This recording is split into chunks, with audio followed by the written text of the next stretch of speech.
It's my feel-good breakfast show.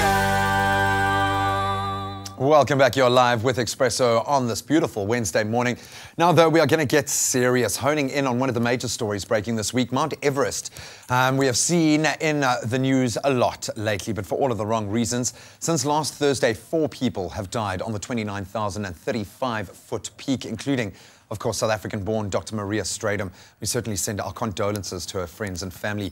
And rescue efforts are still ongoing for the 2 other missing climbers as we speak. On the line now is motivational speaker and mountaineer who knows the terrain all too well, Sibusiso Vilane, to chat to us about his experiences on the mountain and the dangers it poses. A very good morning. Good morning to you, Graham, and good morning to the listeners as well. Obviously not the best time to connect under these circumstances, yet there is a reason why climbers keep getting drawn to this mountain.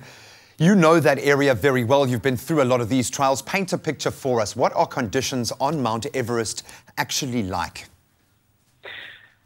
Look, the conditions on Mount Everest are very hostile. They are very unfriendly, and every minute that you are on the slopes of the mountain, you are living death.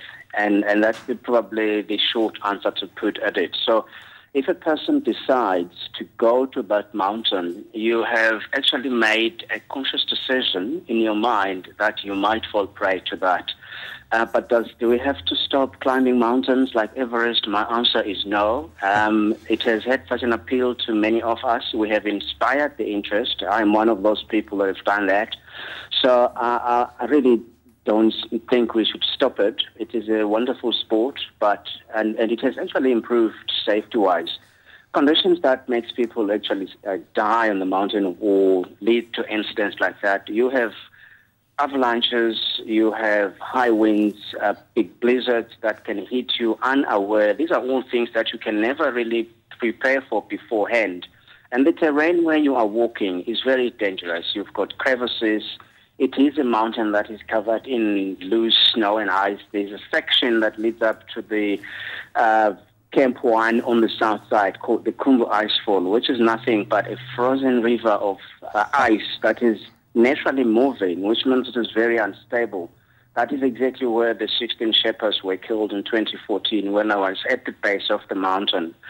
So if people are thinking that maybe one day the mountain will be safer with less fatalities, with no deaths, I will say no. People will always die on that mountain. And on any other mountain, high altitude sickness, cerebral edema and pulmonary edema, all of those ones. So it's not just the mountain itself. There is a lot of things that can go wrong when you're on the slopes of that mountain. How then do you prepare for your ascent on the mountain? I know that we are obviously trying to create a safer environment, yes, but what do you actually need to take into account? And speaking specifically to those climbers that are wanting to emulate you and follow in your footsteps.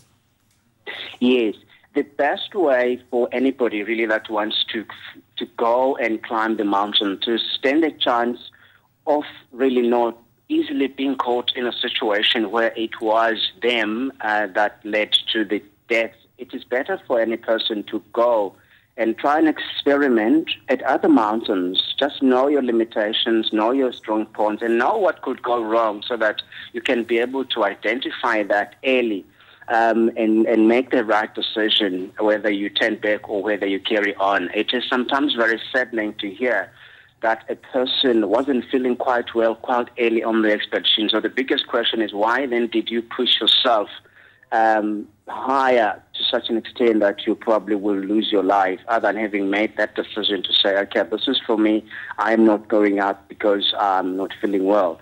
But you won't know that if you have never experienced it beforehand on much more easier mountains. So my recommendation is you need to be prepared very thorough, and that thorough preparation has to happen beforehand, before you are in such conditions, because if you're on those conditions, then it's rather too late for you. It's just too unforgiving, to be able to tell. Sibusiso, thank you so much for opening a window into what I'm sure is a lifelong dream for many people, but something that we really do have to take cognizance of in light of what has happened over the last week. Thank you so much for your time this morning. And once again, we have to send our condolences to Dr. Strydom's family and friends. With that, it's time now to cross to the news.